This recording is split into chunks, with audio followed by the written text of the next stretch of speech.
प्रिय विद्यार्थियों, आज का हमारा विषय है श्री फणीश्वरनाथ रेणु का साहित्यिक परिचय। श्री फणीश्वरनाथ रेणु आंचलिक कथाकार के रूप में प्रसिद्ध हैं, किंतु निबंध साहित्य के विकास में भी उनका उतना ही महत्वपूर्ण योगदान है। उनका जन्म 11 फरवरी 1921 को बिहार के पूर्णिया जिले के हिगना नामक गांव में हुआ था। सन 1942 के भारत छोड़ो आंदोलन में भी उन्होंने सक्रिय रूप से भाग लिया था। नेपाल के राणाशाही विरोधी आंदोलन में भी उन्होंने बढ़ चढ़कर भाग लिया था। सन 1953 में उन्होंने साहित्य सृजन आरंभ किया। रेणु जी ने उपन्यास, कहानी तथा निबंध आदि विधाओं पर समान रूप में अपनी लेखनी चलाई। रेणु जी हिंदी के प्रथम आंचलिक उपन्यासकार थे।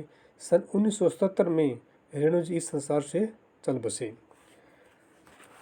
प्रमुख रचनाएं ठुमरी, अग्निखोर, आदिम रात्रि की महक, तीसरी कसम आदि उनके प्रमुख कहानी संग्रह हैं। मैला आंचल, प्रति परिकथा उनके उल्लेखनीय उपन्यास हैं। उफ मारे गए गुलफाम कहानी पर फिल्म भी बन चुकी है। श्रुत अश्रुत पारव रेणु का प्रसिद्ध निबंध संग्रह है।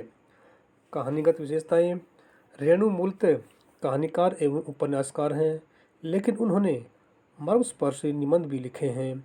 उनके निबंधों में भी कथाकार की सजीवता और रोचकता बनी हुई है। भले ही रेणु ने बहुत कम संख्या में कहानियाँ लिखी हैं, लेकिन जितनी भी लिखी हैं वे काफ़ी महत्वपूर्ण कहानियाँ हैं। रसप्रिया, आदिम रात्रि की महक, तीसरी कसम, पंचलाइट तथा ठेस उनकी उल्लेखनीय कहानियाँ हैं। रेणु जी सच्चे अर्थों में आंचलिक कहानीकार हैं। कथानक, कथ्य, चरित्र चित्रण, देशकाल, संवाद तथा भाषा शैली सभी दृष्टियों से उनकी कहानियाँ आंचलिक कही जा सकती हैं। उन्होंने अंचल विशेष की बोली तथा स्थानीय भाषा की शब्दावली का भी खुलकर प्रयोग किया हुआ है। उनकी कहानियों का कथानक अंचल विशेष से संबंधित होता है।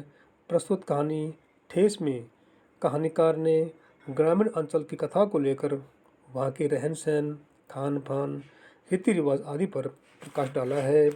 ग्रामीण अंचल के कलाकार का वर्णन करते हुए लेखक कहता है, आज सिरचन को मुफ्तखोर, कामचोर या चटोर कह ले कोई। एक समय था जब उनकी मढ़ैया के पास बड़े बड़े बाबू लोगों की सवारियां बंधी रहती थी। उसे लोग पूछते नहीं थे, बल्कि उनकी खुशामद भी करते थे। प्रस्तुत कहानी में सिरचन जैसे कलाकार की संवेदनशील स्थिति का कलात्मक वर्णन किया गया है। कथानक का नाम भी पूर्णतया आंचलिक है और काम भी। भाषा शैली: रेणु जी के कहानी साहित्य में कथाकार की रोचकता एवं सजीवता की झलक भी स्पष्ट रूप से दिखाई देती है। उनकी कहानियों में चित्रात्मक एवं भावात्मक भाषा का प्रयोग किया गया है, जिसके कारण उनका कथा साहित्य अत्यंत मार्मिक बन पड़ा है। उनके सचित्र पाठक को बांधने की पूर्ण शक्ति रखते हैं। रेणु जी की कहानियों की भाषा सहज, सरल एवं प्रभावमयी है। उनकी भाषा में तत्सम, तद्भव तथा आंचलिक शब्दों का सुंदर मिश्रण है।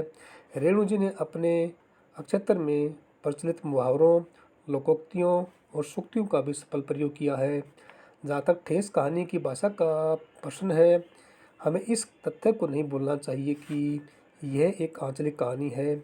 इस कहानी में लेखक ने आंचलिक अक्षत्र विशेष में होने वाली बोलचाल की भाषा की शब्दावली का भी प्रचुर मात्रा में प्रयोग किया हुआ है।